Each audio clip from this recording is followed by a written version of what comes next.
5, 4, 3, 2, 1. Hello, Sanjula, and welcome to the Make Life Rich Movement podcast. Thank you so much for coming on. Thank you so much for having me. Excited to chat with you today. I am very excited to chat with you. We were connected together by a publicist friend that your foundation is working with. And when she kind of started to get into really the nitty gritty of what you are working on, I was immediately hooked and just had to hear how this all came to be because it's such a needed movement and there is such an abundance of materials that can be utilized for this exact movement from kind of where I stand in my industry. And it just seems like such a beautiful union that came together and just makes so much sense. So I would love to start first by talking a little bit about you. You are currently the program manager of prolific entrepreneur Daniel Lubetzky's Frontline Impact Project, but you have a very long line of really just being. I kind of immediately thought upon learning about you that you were one of the helpers that like Mr. Rogers would talk about. Like we're looking for the people that are doing good and are looking to keep our communities together. Like you're the glue that binds. And it seems like a lot of your career has taken this path. So I was just curious if you could tell me a little bit about your earliest memories of you feeling like a part of a community and kind of wanting to protect it and help it grow and thrive because I feel like it goes pretty far back for you just seeing your incredible career and what you've worked on so far. I guess it does go pretty far back, and I would say earliest memory is probably high school. So in 2010, there was an earthquake that hit Haiti, and I'm Indian American, and so I'm part of this Indian group from Long Island where I grew up essentially. And so that community really wanted to come together and sort of donate books to further like education for kids in Haiti who'd gone through this awful earthquake. And so that really intrigued me when I was in high school. I'd never done anything like that. And so I really went around my neighborhood where I lived and started talking to people about this opportunity. And I was like, hey, do you have any kids' books that, your kids aren't using anymore? They could be so well used going abroad. And so I ended up collecting, I think, like the most books for this book drive. And it was just like the most fulfilling feeling I've ever had.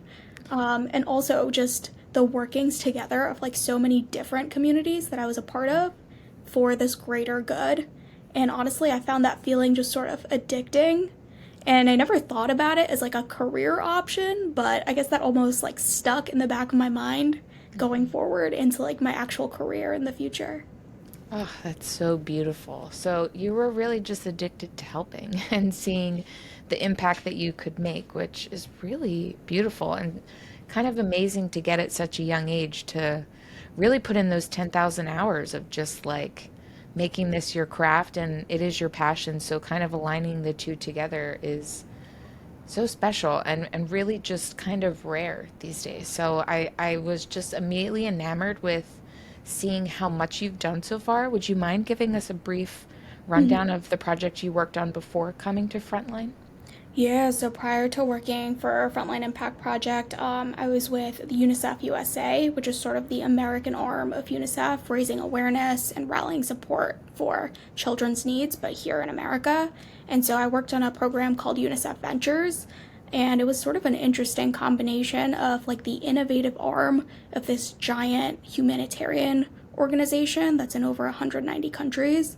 And so in within UNICEF Ventures, my role was really to help manage and expand these programs, such as an ed tech program called Kid Power that was really helping kids exercise, learn about the work UNICEF does, and like also essentially like unlock giving back to kids around the world.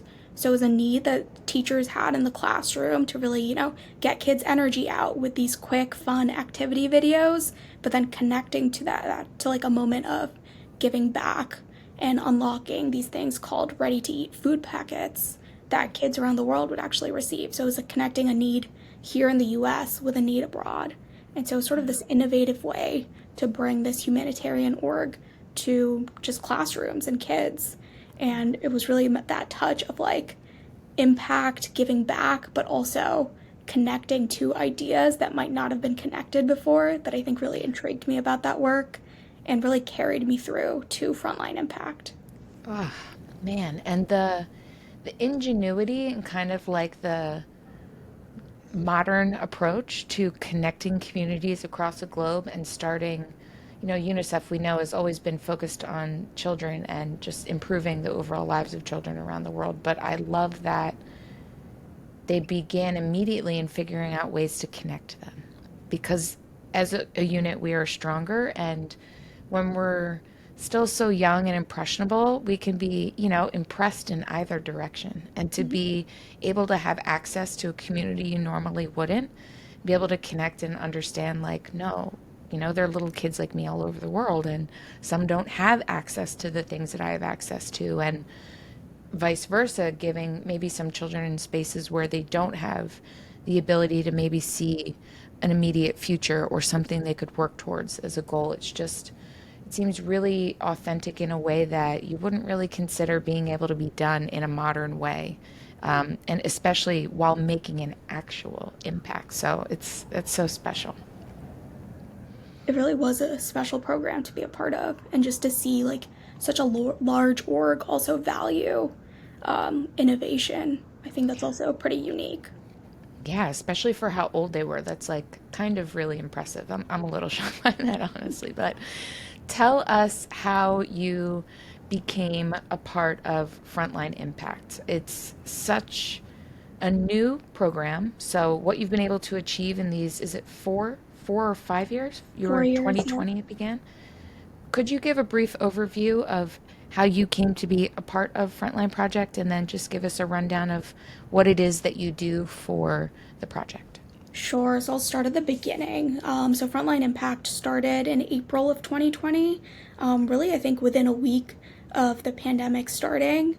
And so our founder, Daniel Lubetzky, who's also the founder of Kind Snacks, he, with Kind and his network of these consumer brand companies, be it food, beverage, personal care product brands, they really wanted to find a way to give back to the healthcare workers who were doing everything at the start of this pandemic, really keeping our communities alive and afloat. And so people were banging their pots and pans at 7 p.m., but there was these brands that had products they wanted to give back. They just didn't necessarily have the network or the connections to do so in hospitals.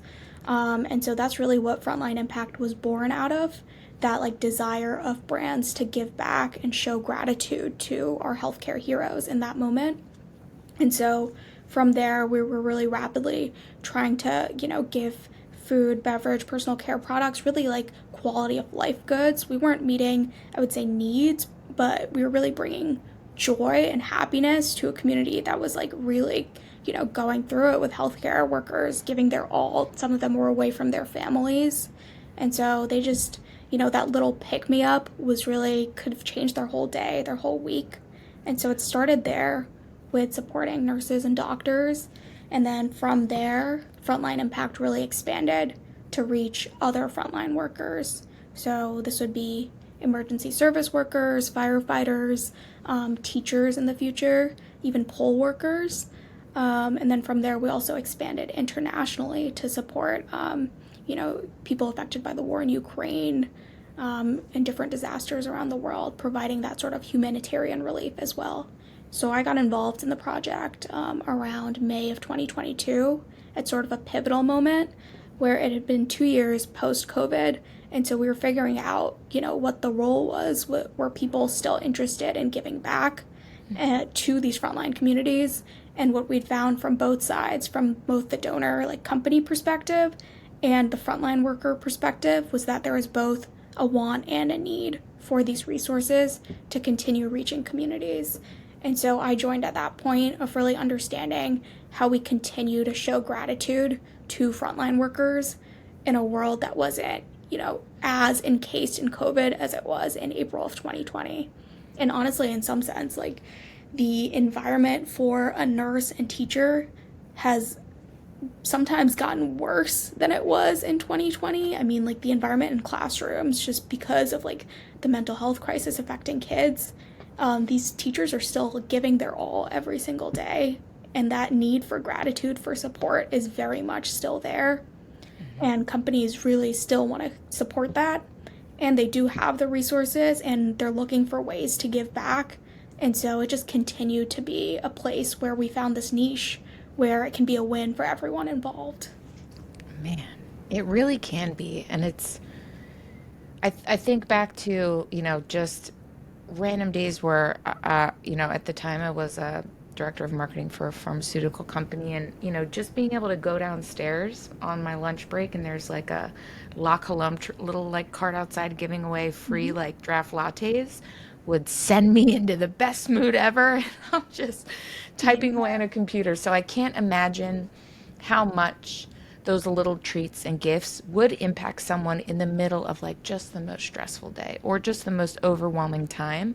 And I think we tend to think that impacts need to be monumental, like a tsunami wave of change and evolving. And I think we really, really underserve the ability for one person to make a difference by just simply making someone smile or giving someone the opportunity to take a few moments to themselves and have a little break. And, maybe take time to think, my goodness, how kind was that of you to give this to me and think of me? Like, thank you. Like, for people to be seen and received for the hard work that they're doing. 9 times out of 10, guys, that is going to make so much more of an impact than any other thing you can think of can, because they're the things that money can't buy. And they're the impacts that feel the greatest in the moments that, as we said, can be the most overwhelming, like a pandemic, one that has happened, to almost every great grandparent's surprise. Oh my God, a pandemic. Like, we think of these things being so far off, and in all the things that have happened since, it's very interesting to see the way in which frontline workers' lives are still being impacted. And it is very interesting to see the change in support. And it is very honorable for the Frontline Impact Project to continue on with this effort, and not only continue, but you've like double, triple, quadrupled down in your efforts of what you're doing. Could you tell me a little bit about how exactly you are involved in as a project manager and kind of what your responsibilities lie and what you're working on? Sure. Yeah. So we're a really small team. And so I'd say the whole team really has their hands in a variety of buckets. But for me specifically, it's really managing our network of donors. We have over 100 donors in our network and we're growing every day. And so not only maintaining those relationships, sending, cool donation opportunities, cool campaigns that we're working on, such as right now we're working on, a voter engagement, voter registration campaign. And so getting goods on the ground to people on the front lines of democracy too. And so getting our donors engaged in those campaigns and also just creating those campaigns. Again, we're a really small team, so we're kind of doing everything all at once. And that's kind of the like entrepreneurial spirit of the program where we're able to pivot to meet both our recipient needs and donor needs, but we're also able to just like move quickly, get resources to the ground. This year, like I'll give you an example of a campaign. We had a donor come to us wanting to donate, over 100,000 granola bars because they were rebranding, and so they just had this product available, and they wanted it to do good in communities. And so we were able to design a whole campaign where I sort of figured out a way to get those granola bars to teachers for the end of the school year. And so it was a celebration moment for them. And so it started with a smile for teachers, but then we also heard that they were putting it in like students' backpacks for the summer when they didn't necessarily have lunches provided to them in school. And some students really actually relied on those granola bars. And so like a want became a need in that situation. And so my work is really around designing those sort of campaigns, figuring out the most strategic way of our network of donors to get their product to impact the most people. Oh, I'm a crier and you got me because that's so beautiful. And I think I think I just realized what I love so much about what you are working on and what Frontline Impact Project is doing. It's helping the helpers that are going to continue to give. The teachers Yeah. are giving what they were given. Like, that is the truest essence of a community being a cyclical being, a symbiotic like entity, and you just enacting this program and that brand, deciding they were ready to have some new packaging led to a windfall of so many people helping so many other people. And I want to point out to everyone listening, Sanjula said they're a very small team. Everything that she rattled off, there's probably 50 more things that she has to do on a daily basis that she doesn't even consider like a tickable moment. But think about the impact. That one project she worked on affected 100,000 people. It fed children over the summer that might not have access to food. A lot of children in the United States rely on school funded programs for eating breakfast, lunch, and hopefully a snack before they get sent home to the majority of the food poverty that is absolutely a reality in the United States. And just to give a teacher the ability, if they want to have it for themselves, fantastic. You're packing up your classroom, you had a great year.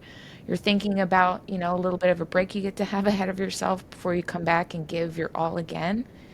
But for a teacher to be able to think, probably as a group, I'm sure they all came together and said, okay, who are the kids we know are going to have a hard time this summer? Let's fill these backpacks. And like I know that was the case. We don't even need to like have like concrete proof, but it just makes me think of all the other butterfly effects that you are creating with the work that you guys are doing and the partners you're taking on. And it's just really beautiful to see one person make such a big change and then to have the ripple effect be kind of, I guess, immeasurable or untold. Yeah, and that's something we're still, I mean, like learning every day. I think that's another part of our job is also just to make sure these products get donated in the most effective and like useful way. And so that key learning also helped us just be like, oh, we should open it up to students too, like explicitly, because we know this is a need. Um, and teachers were going to do that no matter what, just because that's who teachers are and that's who like nurses are. When we serve people who like let's say work in food pantries, we want to give a shout out, give some gratitude to the people working in pantries. They almost like 100% of the time will also support the community they're trying to impact too. And so, maybe that's not our exact mandate, but hey, I don't think anyone's upset about that at the end of the day, that we're making just like maximum impact. And like for our brands, they obviously love just the ripple effect, as you said, that their impact can have. And it's also a win in that sense where, like, these brands already want to give back, but there's also like a benefit to just like sampling in these communities. More people are getting eyes on their product. So, in a marketing sense, it's also, a win there. Definitely Mm-hmm. a secondary win to just ultimately doing good. Mm-hmm. But that's how like the program stays sustainable and a win for brands as well. Mm-hmm. I think from the aspect of brands that I've worked with in the past, events I've attended, we'll just take Expo East or West, for example. Mm-hmm. If you've ever been to one of these shows, guys, you need to take a suitcase with you, a literal suitcase for all of the free stuff, for all the free samples, all the full-size products, all of the pamphlets, all of the books, all the things. And you literally need to carry it out with a wheelie because you have access to leave with hundreds of thousands of dollars worth of stuff if you work the event for the 3 days and walk around. And at the end of these events, less than 30% pack up what they brought and take it back with them. It ends in the arena or the football field or the convention center trash can in the back of the building when they all pack up and leave. And this was something for me that I discovered in working with brands and booths and helping them and just seeing the complete and utter waste because the reverse shipping would be more expensive than the product was worth in the marketing budget. Or, oh, we've only got 6 months left on this product. It's going to be too difficult to move around. We don't know what to do with it. We don't have any large events coming up that we're going to be able to move these 3,000 SKUs before, this happens. And I remember thinking in that moment, like, wow, this is a huge opportunity here for someone to figure something out because it's a lot of waste. It's a lot of money wasted. It's an outrageous amount of opportunity to get eyes on the product, as you said.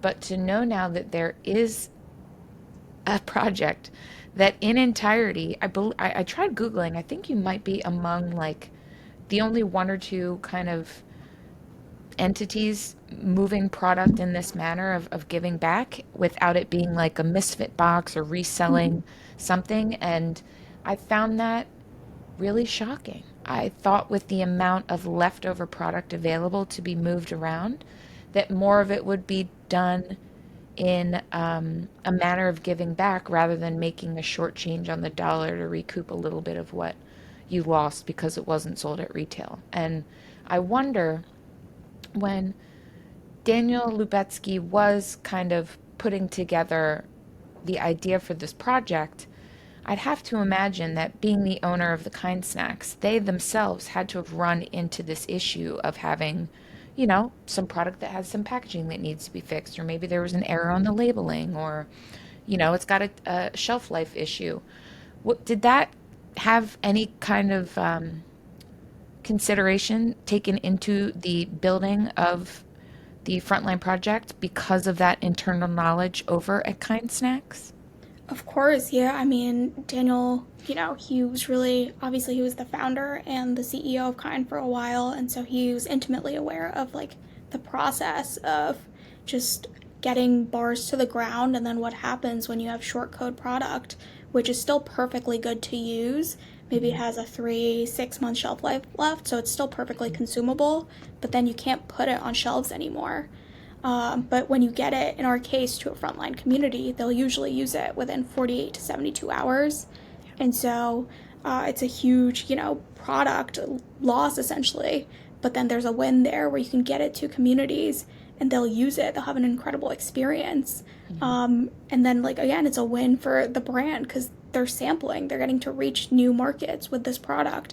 And so I think Daniel definitely saw that as a reason why this programming should exist. There is an actual sustainable need there in the market for this, where companies are obviously continually having product, both excess product that's short code that has 3 to 6 months shelf life left, and just again sometimes people just overdevelop product, right? That they either rebrand or they change directions, and so there's so many reasons for there to be leftover product that's perfectly good, but it just needs a new home. And what better home than to give back to communities with that?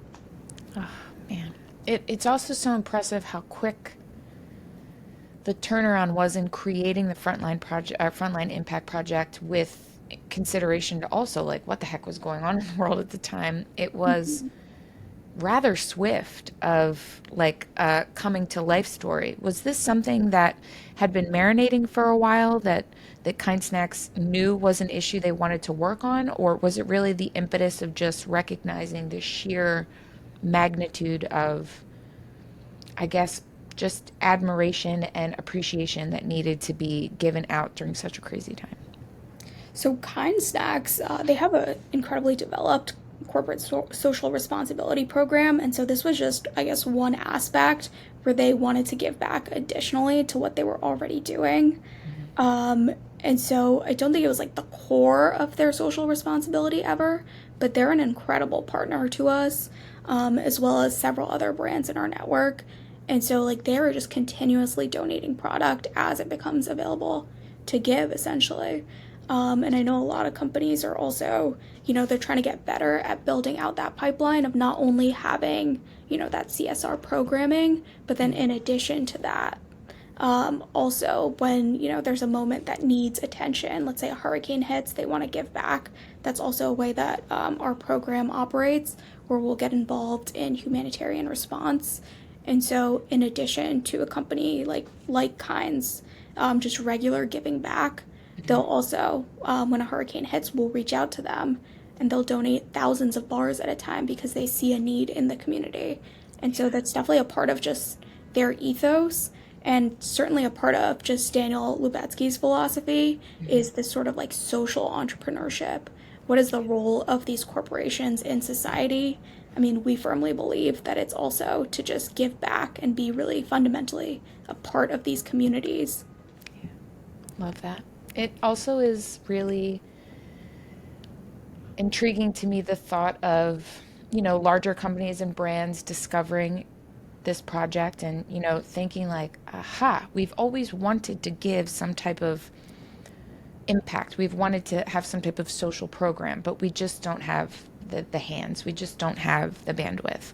And to be able to, in essence, still be able to engage in the efforts that they may not have been able to man themselves by partnering with Frontline Impact Project, to me seems like a really beautiful bonus, because I'm sure there are so many companies of all sizes that would really love to contribute, but just simply are just too worried on, the bottom line and what they've got to do to keep their business open and thriving and expanding. But have you had a consensus from the brands that are working with you in regards to this kind of being like a beautiful puzzle piece that they had been looking for and are so happy to have found?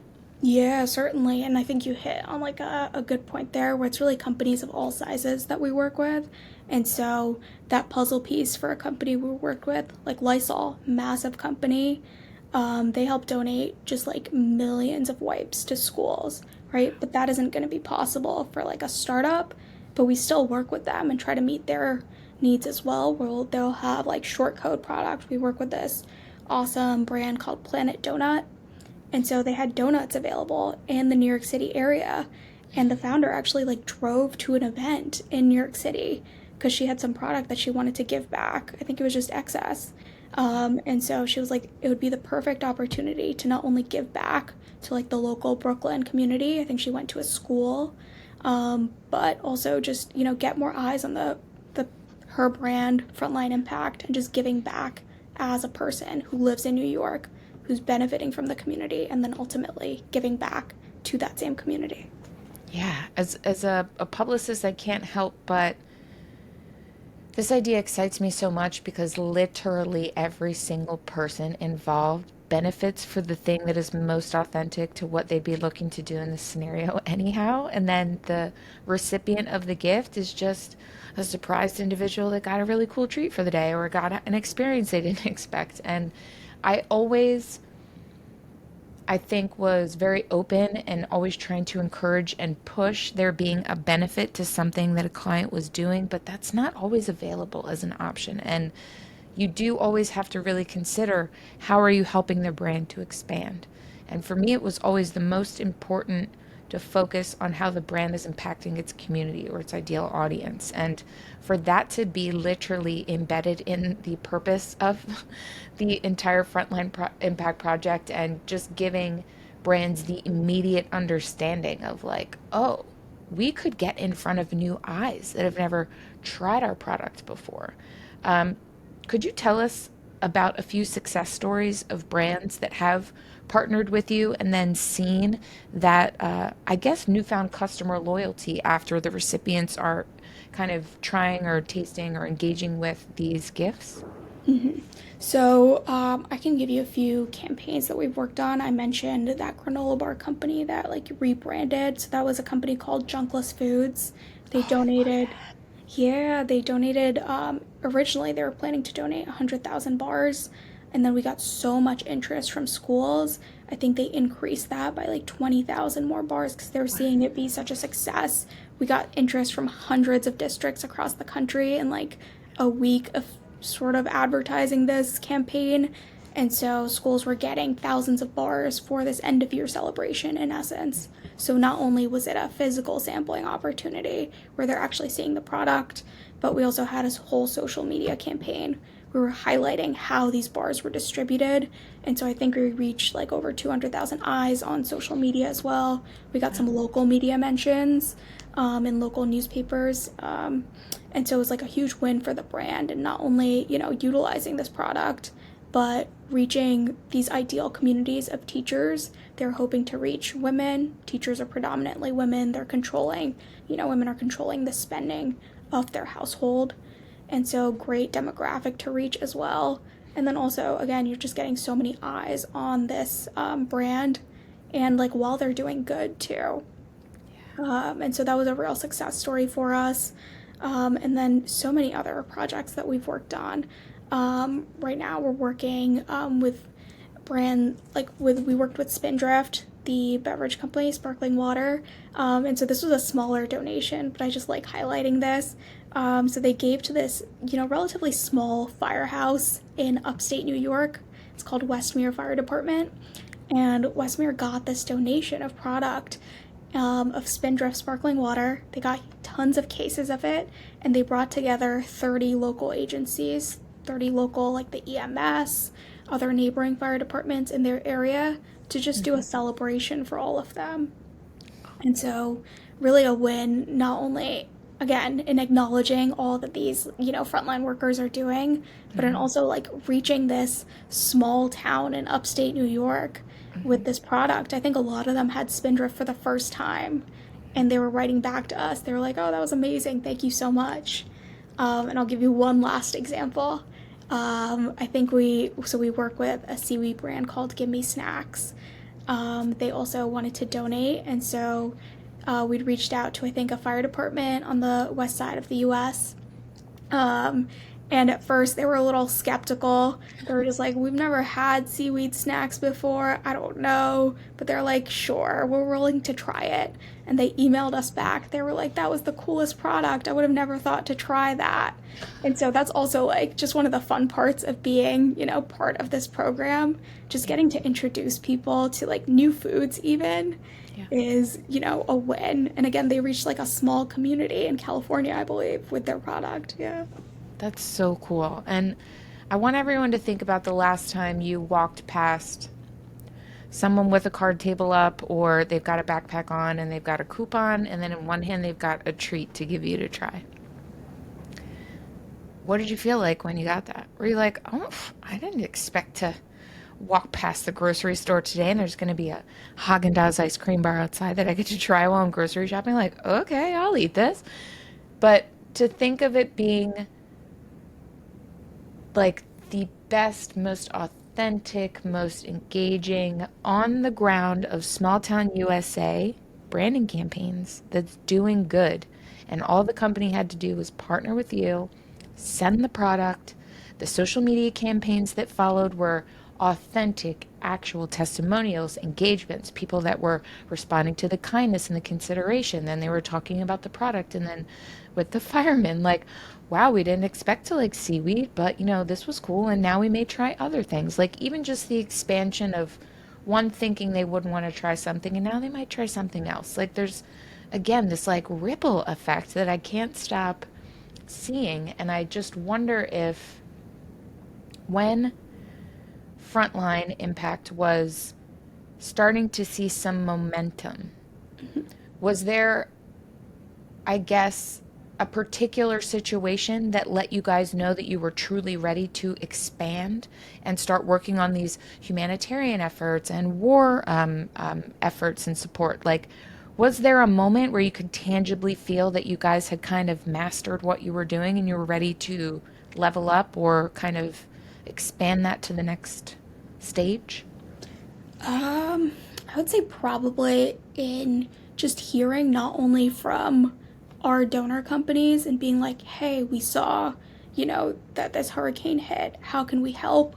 And so, like, actively seeing companies like wanting to reach out, give back in those moments. And then I guess the other moment is just like that word of mouth through, the donors we work with. They've been spreading the word, which is incredible for us. And so we do occasionally get outreach from new brands who are just like, "We heard about this. How do we get involved?"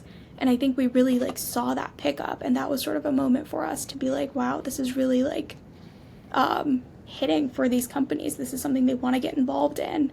And like, how do we make this the most engaging experience for these brands, and then get those products to, the most effective places? It's so cool that this actually worked. There are so many things that have so much funding and so much time. They've got all the celebrity endorsers and all the things, and they flop.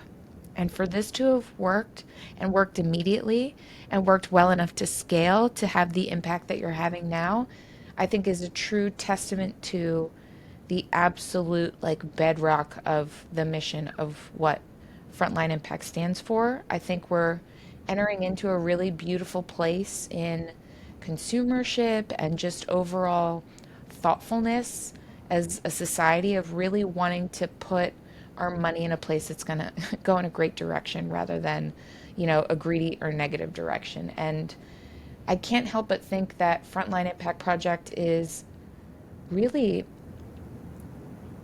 just a beautiful example of how one organization can decide that they're going to make a change. They want to try and do something a little differently. They're taking the pieces that have always been available to everyone, and they're just arranging them in a different way and giving its purpose and its intention something that's grounded in wanting to help, wanting to spread, in essence, love. Like, help is love, and love is the exact opposite of fear. And I can't help but think that because this is at the core center of what you are working on every day, that it can't fail. And I love that it can't fail because it is a beautiful way for others to think about how they can restructure their efforts and what they're doing. And maybe not immediately, but over time.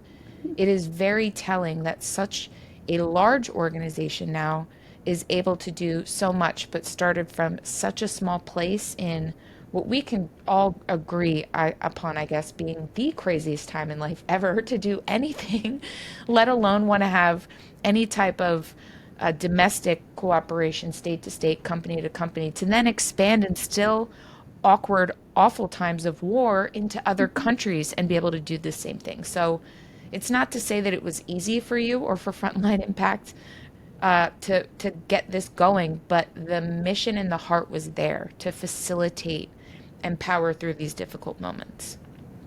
If you were to give any bit of advice to a brand or maybe an organization or a community group that is inspired by what Frontline Impact is doing, and you want to kind of give them a little bit of a starting place to how they can begin to make an impact with their efforts, what would that be? Probably just staying true to like what your core values are and trying to live that every day. I see that as just being the most effective way to honestly expand anything, is to stay true to those, just like one or two values. And then again, like, you'll see the ripple effects of that. That small, like, good deed you did may ripple into something so much bigger, and then you can work towards that. But I think just like in everything you do, keeping true to a few core values, and then just trying to make it bigger each time, I think is like the most beautiful way to expand doing good. Yes, and it's so simple. It maybe is more of an emotion decision than a logistical decision because you have to figure things out anyhow, whether it's to help others or to make money. And to be able to do so, maybe not make money, but it is a self-supporting system. You have created something that, I'm sure relies on a lot of donorship and a lot of intention of people giving actual money to facilitate this. This is a project. But I wonder if there is an aspect of like the bravery and the resolve that went into the decision of putting frontline workers first and understanding that the societal impact of that led people to think of those around them doing jobs that we simply could not live or live comfortably without, namely healthcare workers, nurses, doctors, of course. Then, like, if you have children, if there were no teachers, like, we'd all be homeschooling, and that'd be highly inconvenient. And if there were no maintenance workers, if there were no firemen, if there were no EMS, like, our life would be an absolute nightmare without these people. But they're so easily forgotten until it's a moment of crisis. And I love, love, love that even in the short amount of time that I've been following the Instagram, every moment, every post that pops up from you guys reminds me again of the sacrifice of people that have chosen a career that is to help. They have chosen to sacrifice their time. Maybe if they're in the medical system, they're not seeing their children very much. They're at work. They're taking care of your children. They're taking care of your loved ones. If they are a firefighter, they may not get a full night's sleep every night, a couple of times a week. They're getting up to respond to, a 5 fire alarm, and it's December and it's 12 degrees out. Like, there's just so many people that we have to be considerate of And I love that Frontline Impact is just a gentle reminder for me, even just in your social media, that I can make an impact on my own. I could make a batch of cookies right now or go buy some with some ingredients on it so everyone knows what's in there and they can eat it.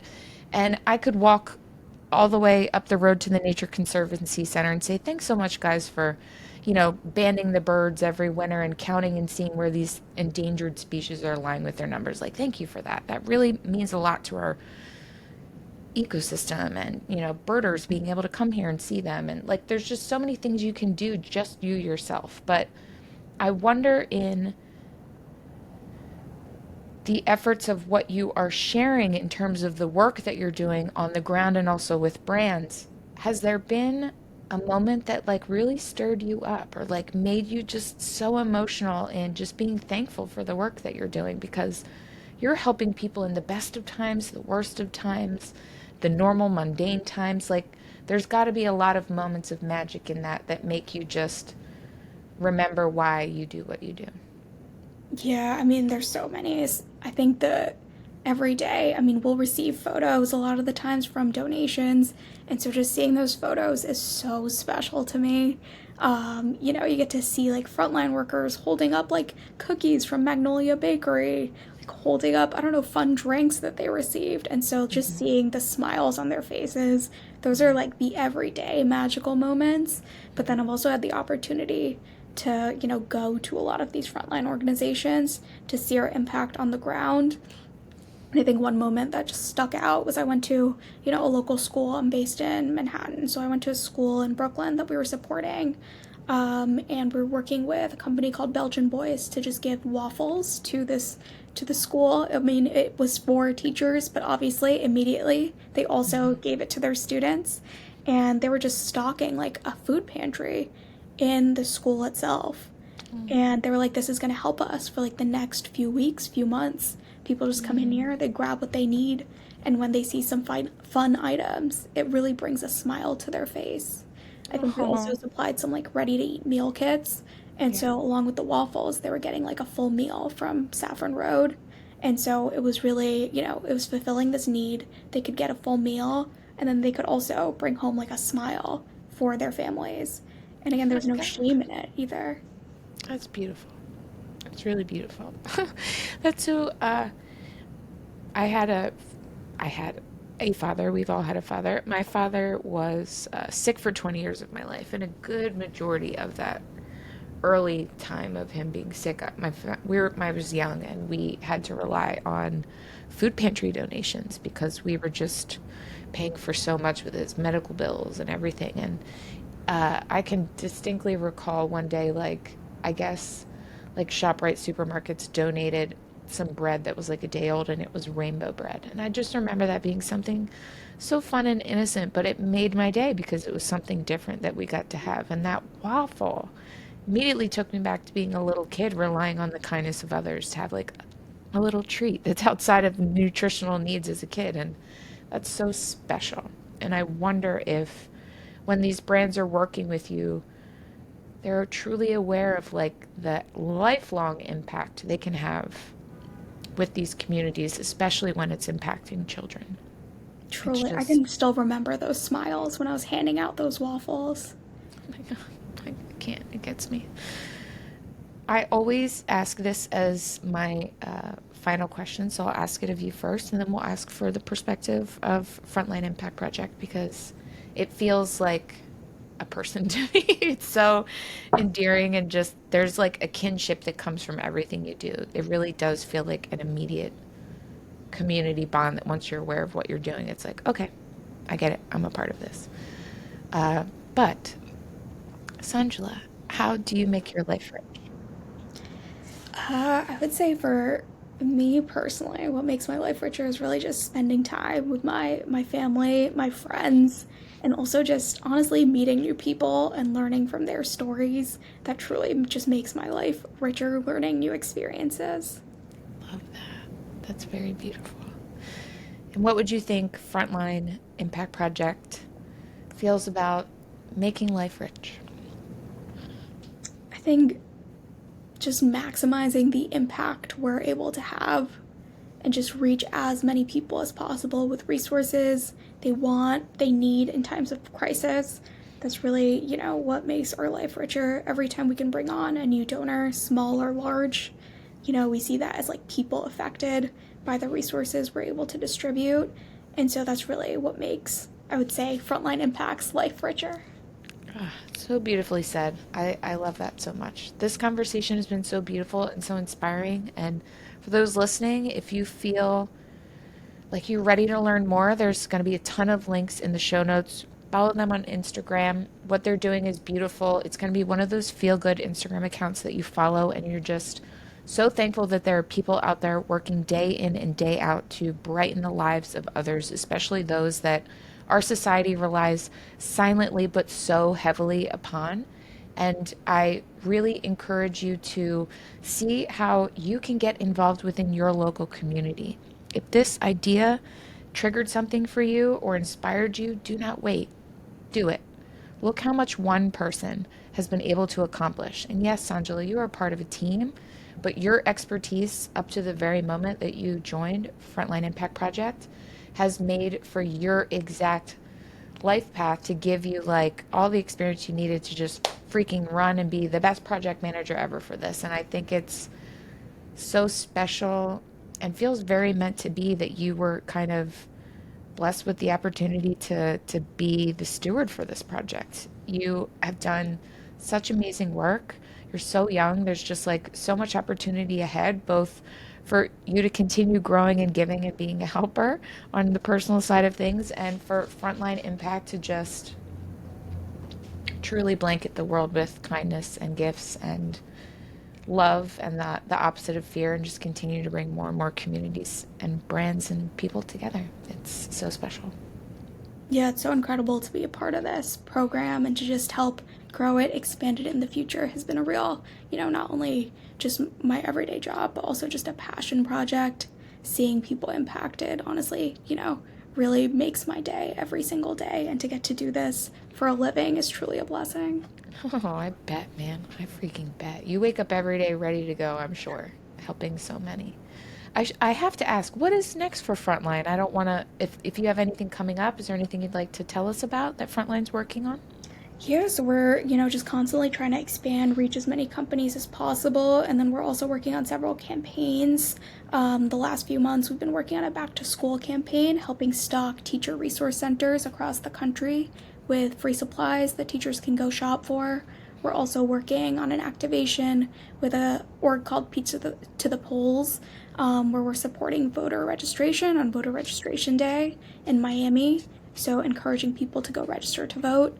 And then in November, we're also hoping to support World Kindness Day, showing kindness to our nurses, our EMS workers. And so, really looking forward to those campaigns. Oh, that's so beautiful. And how can brands work with you? Yeah, we're always looking for more brands to join. You can go to our website, frontlineimpact.org, fill out a quick form. It asks you a few questions about what your product is, what you want to give, how we can best support your giving back journey, and then follow us on social media too. Love that. Giving back journey is such a beautiful way to describe it. Thank you so much, Sanjula. This has been an absolute pleasure. Thank you for all your work. I will be stalking right along. I cannot wait to see, how Frontline Impact continues to just absolutely explode in the best way possible and just continue to help so many people. Thank you for your work and thank you for your time. Thank you so much.